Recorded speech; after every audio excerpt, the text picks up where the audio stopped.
What job just makes you stop and think, how does that make money?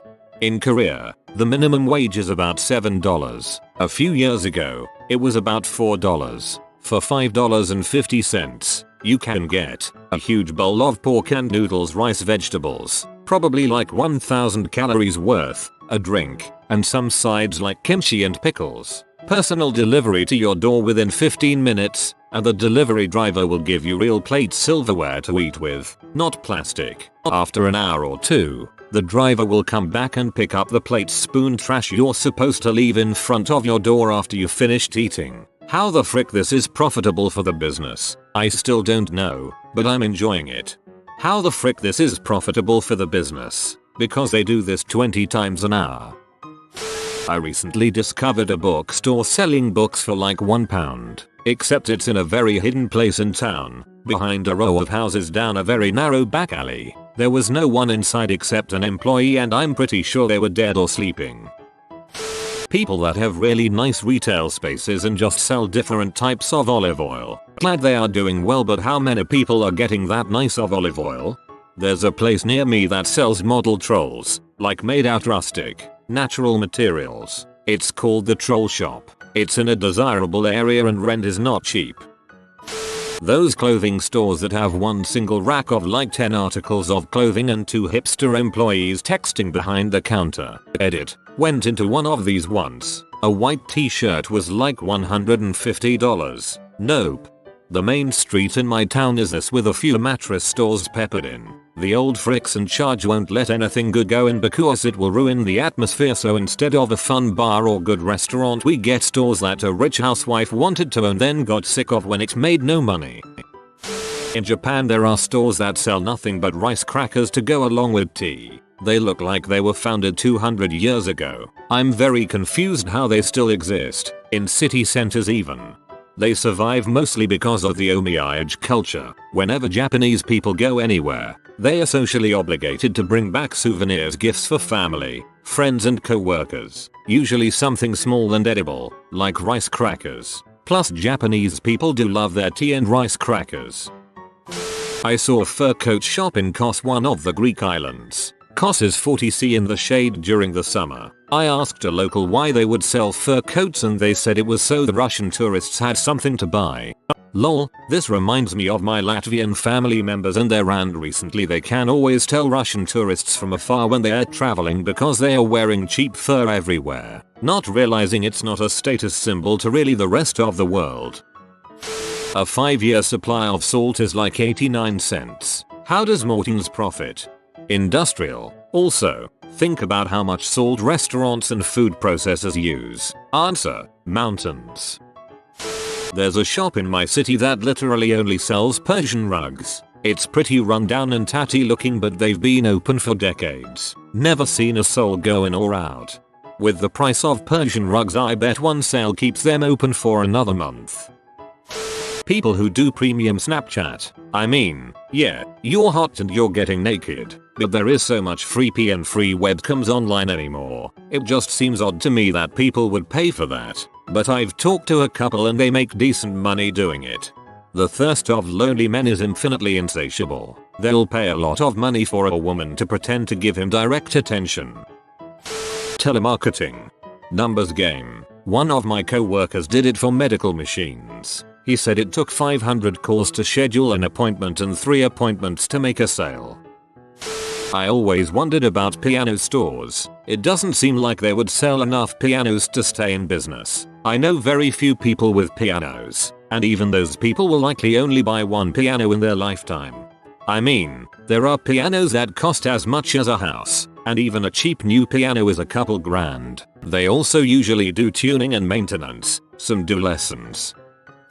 I work in a manufacturing plant for a very large international company. One of our facilities, the one I'm in right now, the vast majority of what we produce is promotional and free gift bags. It's an entire building dedicated to producing items that we do not make money on. YouTubers in the post-apocalypse. Hey guys, subscribe to my Patreon, where you can help me pay the bills of this really crappy apartment as I live paycheck to paycheck. Nervous laughter. Old school mattress stores. Freakonomics did a piece on this. The floor is so cheap, and the markup is so insane, you barely have to sell anything to make a profit. Any kind of food delivery, Postmates, Grubhub, etc. Like I usually get free or $1.99 delivery fees. Who's paying these people? Fees from the restaurants. The idea is that the restaurants are getting additional business and so pay a large portion of the delivery costs. A bit like advertising or coupons, I guess. I've heard it can be as high as 30% of the meal price. Coffee shops in Manhattan that aren't Starbucks, DD or another big brand. There are so many places to grab coffee, so there's lots of competition. But if coffee is $2, you have to sell how much just to make rent and cover your costs? Price per square foot in Manhattan is about $1,800. Also, a permit to have a hot dog cart in Central Park is $290 That's a lot of dogs you gotta sell to break even. Coffee costs nothing to make for one, and maybe you get a $2 coffee, but think of all the people who are buying $2.5 lattes a day.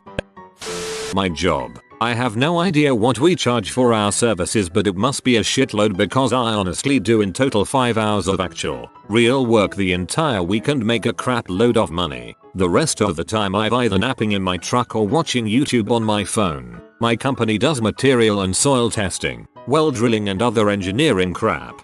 The company I work for is building a condo. We have done 4 soil tests so far. 2 of the invoices came across my desk a few weeks ago and they were in the $20,000-$30,000 range each. Keep in mind I don't know what exactly was done. I think a report with the results was also included in that cost.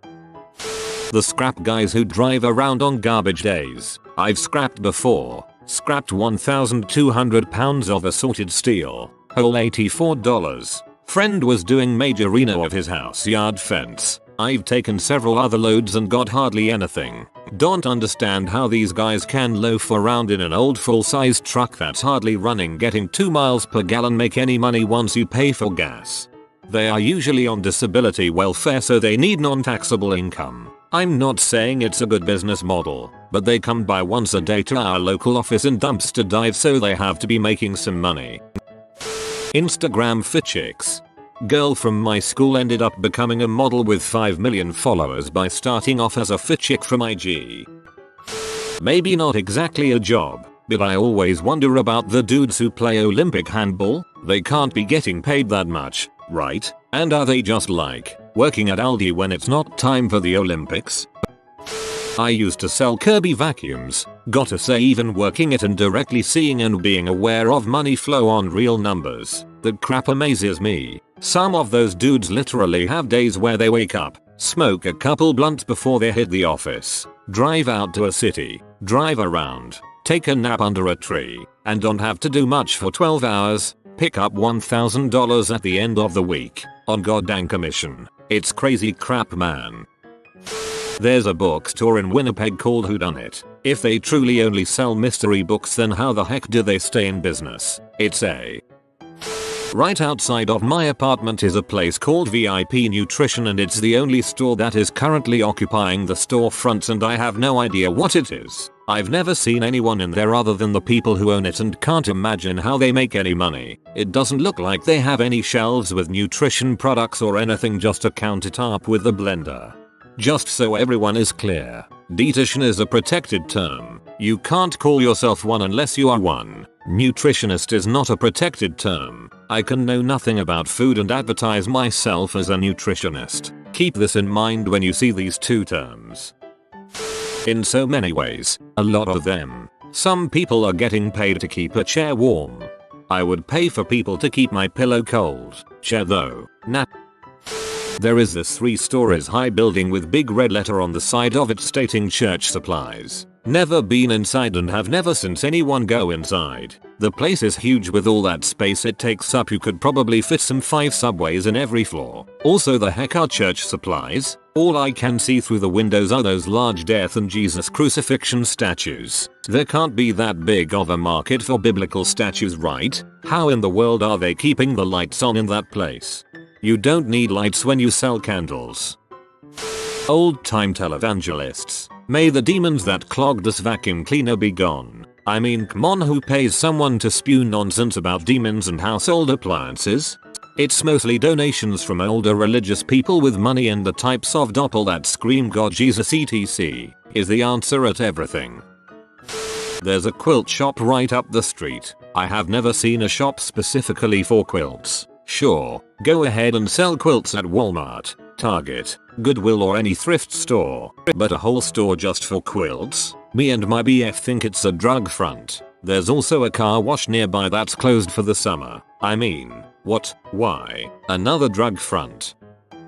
Any job listed on HGTV. My wife is a substitute teacher and I catch butterflies. Our budget is $1.3 million. I don't really understand shops that only open for normal working hours. Majority of people are working, not out shopping. How do you make money?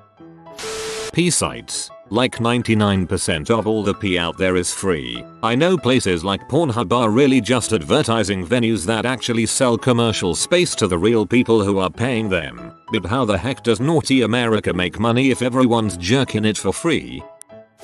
Firework companies considering people only buy them 2 times a year.